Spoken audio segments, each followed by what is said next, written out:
tal, Isa? Buenas tardes, Marcelino. ¿Qué Buenas tal? tardes, muy bien. Aquí en esta tarde soleada Vamos a hablar de incendios. y de meteorología. Estamos o acabamos de salir de un periodo de lluvia y estábamos hablando hace un mes de una enorme sequía. ¿Qué impacto tiene esa lluvia en la sequía? La sequía global para toda España tiene poco impacto. Tiene poco impacto porque el periodo de lluvia de mayo en la primavera pues es poco efectivo, la precipitación ya es poca cantidad la que se espera recoger, ¿no? Y algo ha aumentado esa capacidad en los pantanos, poco, pero algo ha aumentado, ¿no? Yo creo que la pregunta más interesante quizás te la tenga que hacer yo a ti. ¿Cómo esto ha repercutido en la humedad del combustible, en la humedad del bosque, en la humedad de las plantas? Los años excepcionales, verdaderamente es muy difícil predecir qué es lo que va a ocurrir. Veníamos de una situación crítica, absolutamente crítica, porque regiones muy extensas vienen sufriendo una sequía que en algunas zonas incluso se remonta al año 2019. Entonces no parece que estas precipitaciones vayan a tener un efecto a largo plazo, desde luego no cuando el verano entre, pero tampoco podemos decir que no ha tenido ningún efecto, ¿no? A la vista está que creíamos que íbamos a estar con incendios enormes de forma generalizada hace un mes y bueno, pues de momento tenemos una tregua. Está habiendo incendios, están comportándose como se espera un poco en esta época del año, pero enseguida vamos a notar los efectos de esa sequía a largo plazo. Siempre hemos hablado del verano, la época de los incendios, y cada vez se habla más de que eso se está alargando. ¿Cómo se ve eso y cómo se evalúa eso desde el punto de vista de la meteorología y la climatología? La Agencia Estatal de Meteorología ya ha constatado que el verano se está alargando. Cada vez encontramos estos episodios tan duros como las olas de calor se están produciendo en septiembre, en el año 2019, en junio, en el año 2021, se están saliendo de su periodo, ¿no?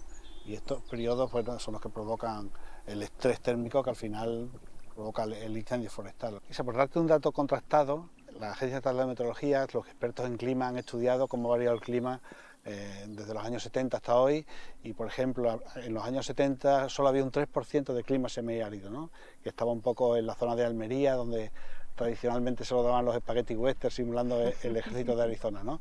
Bueno, pues ese clima semiárido ha ido creciendo cada año y ya a finales del 2000, 2010, 2015 tenemos un 13%, de un 3 a un 13%. Tenemos clima semiárido en Extremadura, en la Siberia extremeña, en La Serena, tenemos clima semiárido en La Mancha, tenemos clima semiárido en Los Monegros, en Aragón, o sea, está cambiando esa realidad, Este cambio climático también afectará al comportamiento del fuego, ¿no? y a vuestras estrategias de extinción. Mira, el comportamiento del fuego se define por una serie de variables, ¿no? No solo es, uy, qué grande es este fuego, ¿no? Sino que hay variables que se pueden medir muy bien, y de hecho cada vez mejor con imágenes de satélite. Si nos fijamos en dos de ellas, velocidad de propagación e intensidad, son unas variables que además son muy interesantes porque son las que se han ido comparando con la capacidad técnica de extinción. O sea, cuando en ese momento en el que se hace la mejor combinación de recursos, hay unos parámetros del fuego que ya no se pueden controlar, ¿no? Y aumentan ambos.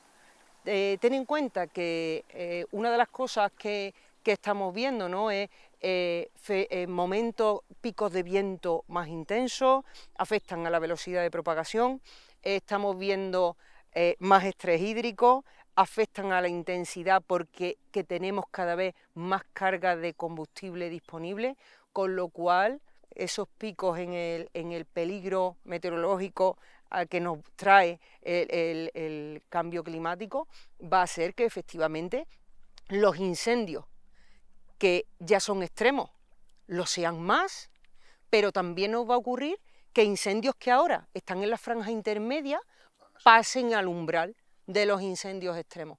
Eso quizás habría que hacer un ejercicio de pedagogía y explicarlo a la gente, porque el monstruo con el que lucháis cada vez se va haciendo más grande, ¿no? y más intenso, ¿no?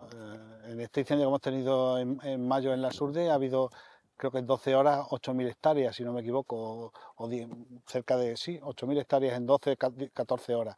No, imposible de apagar, claro. Mira, el límite de la capacidad técnica de extinción, ya que me has dado antes tú un dato, ahora te lo doy yo a ti, el límite de la capacidad técnica de extinción, cuando se habla de intensidad, ¿vale?, que es un parámetro completamente físico, kilovatios por metro, 10.000 kilovatios metro, si quisiéramos apagarlos con agua, necesitaríamos entre 20 y 25 litros por segundo y por metro para apagarlo.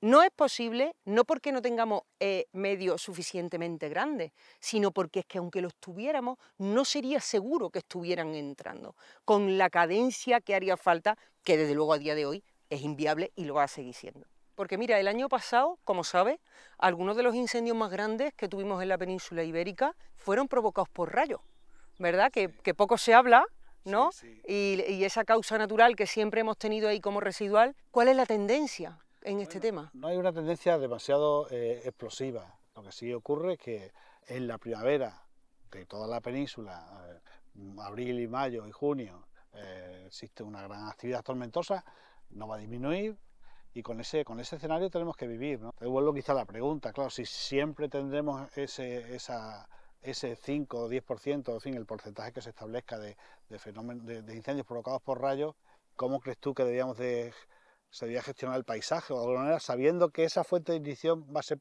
permanente todos los años, ¿no? Igniciones vamos a tener siempre, ¿verdad? Y las vamos a tener por causas muy diversas, entonces parece que no tiene mucho sentido pensar en la causa de la ignición. ¿Cuál es la causa de la propagación?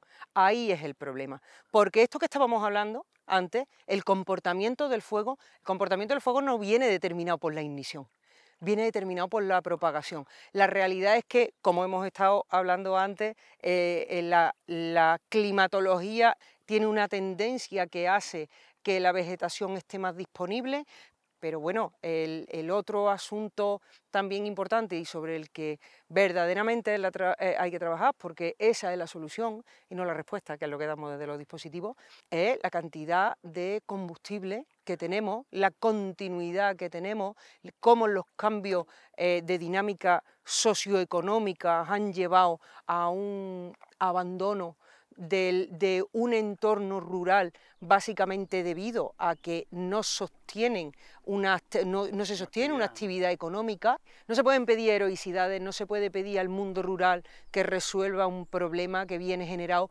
por una dinámica socioeconómica. Verdaderamente la solución tiene que venir por quienes tienen capacidad de hacer cambios en la dinámica socioeconómica, donde hay que poner el foco realmente, y sobre todo desde los niveles políticos, que son los que tienen la capacidad de decisión, es en generar un cambio socioeconómico que permita que las cargas de combustible que tenemos vuelvan a niveles en los que los incendios tengan un comportamiento sobre el que podamos trabajar. ¿Pueden llegar estos incendios a alterar la meteorología o la climatología? Sí, o sea, eso ya se ha observado, ¿no? Cuando el incendio es tan potente, genera una nube de humo y de humedad y de vapor de agua que la saca del combustible que quema, y esa nube se comporta como un cúmulo gigantesco que crece con mucho potencial, y al final esa nube tiene que caer, ¿no? Esa nube o precipita y se convierte en un cumulonimbus con descargas eléctricas incluso, o simplemente en la masa de aire acaba cayendo por gravedad, ¿no? Y eso altera las condiciones del entorno del incendio. El modelo meteorológico que te dice si el viento en el valle va a ser de esa dirección o de otra, deja de funcionar, porque las condiciones locales que están debajo de ese cumulonimbus pues son un viento racheado en cualquier dirección y hace que sea imposible tener una predicción sobre el viento en esa zona. Hay que salir de ahí. Pero siempre hay una incertidumbre en la observación, que no es perfecta, claro, evidentemente, y por lo tanto también en la predicción, ¿no? Si nosotros podemos alimentar desde los incendios con medidas en tiempo real de la situación que está ocurriendo, podemos llegar a ajustar mucho más esas predicciones que al fin y al cabo nosotros las necesitamos casi siempre en un periodo de tiempo bastante corto. Yo creo que sí, ese es el camino, un poco, porque como decía antes, la predicción tiene una incertidumbre per se, pero la mayor incertidumbre viene de una observación que no se hace en cada metro cuadrado. Observamos a una punta del valle y observamos a otra punta del valle y no tenemos más estaciones, El modelo hace su composición del lugar y su análisis y su predicción con esas dos observaciones. Si en medio hay una laguna de observación o si esa laguna no es importante, pero el incendio la está cambiando de tal manera que no se refleja ni en la punta del valle ni al principio, la reducción de esa incertidumbre que me preguntabas antes pasa por una mayor observación más fina y más cercana al foco del incendio. Pues no te preocupes que las estaciones meteorológicas las ponemos nosotros en los incendios. Luego ya pasamos los datos y a partir de ahí vamos trabajando juntos también. Estupendo.